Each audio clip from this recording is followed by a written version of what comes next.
Judge a person not by what they accomplish, but what they had to overcome for their accomplishment. People that are hungry have zero excuses for not pursuing their dreams.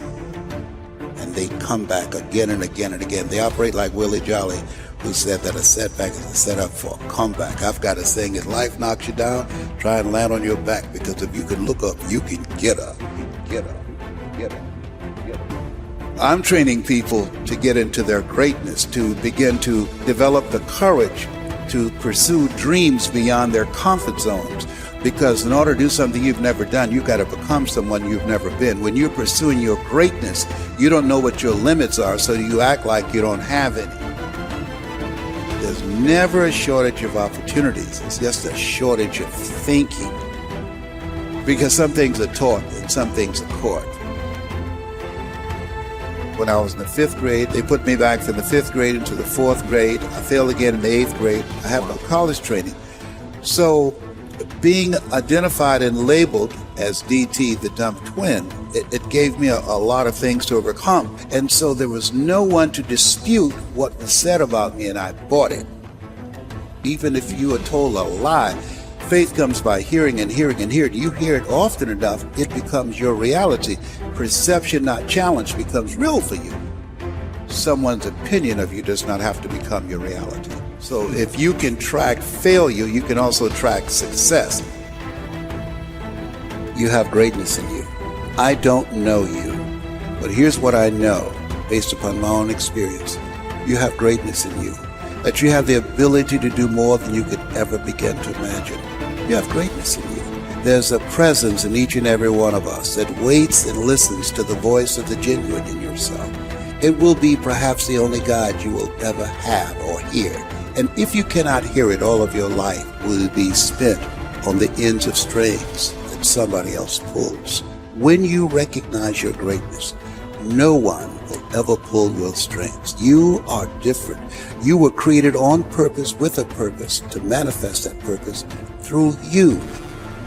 You will never exercise authority and dominion over your life until you exercise authority and dominion over what you are not. Most people go through life living the lie that has been told about them. There's something in you that's greater than your circumstances. There's something in you that's greater than the adversities that you're facing. In life, you're either in a problem, just left one, or headed toward one. You have greatness in you.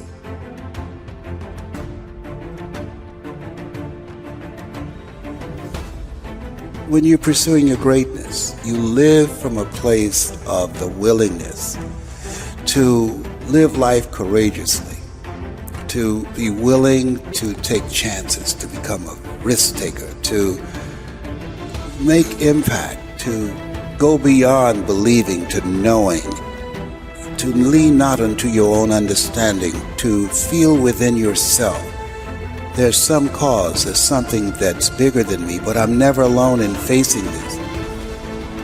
There's a presence that will never leave me nor forsake me. And that when you step into that place, more of thee, less of me, that there's a place where we can go within ourselves. There are things that we can accomplish, things that we can do, that eye has not seen, ear has not heard, nor is in the heart of mankind what God has in store for us. When we surrender life to me, when you're pursuing your greatness, you find something that you love, that you surrender to that something gives you life, and that you turn yourself over to that and allow yourself to be used by life. That to me is what greatness is. When I was diagnosed with prostate cancer and I was pondering about my life, am I going to beat this? And I was reading his words for comfort, and he said, the ideal situation for a man or woman to die is to have family members praying with them as they cross over. But imagine being on your deathbed and standing around your bed, the ghost of the dreams, the ideas, the abilities given to you by life, but you, for whatever reason, you never pursued those dreams. You never acted on those ideas. You never used those gifts, and there they are looking at you with large angry eyes saying, we came to you. Only you could have given us life, and now we must die with you forever. And the question is, if you died today, what dreams, what ideas, what gifts will die with you? As I face inevitable death, what in the meaning and purpose of my life that will not be undone or destroyed when I'm gone? My goal now, we learn, we earn, we pass it on. We should be ashamed to die until we've made some major contribution to humankind.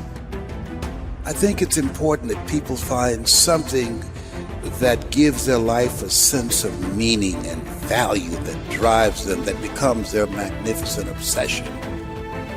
Because we live in a world where we're told more about our limitations rather than our potential, we go to our graves never knowing who we really are. How do we develop a sense of belief? What I'm hearing you say is belief is one of the most important things we can have in ourselves. It is major. It's an ongoing process. I encourage people to read at a minimum of 30 to 40 pages of something positive every day to program your mind, and all of us can do that. We can go to the library and check out books.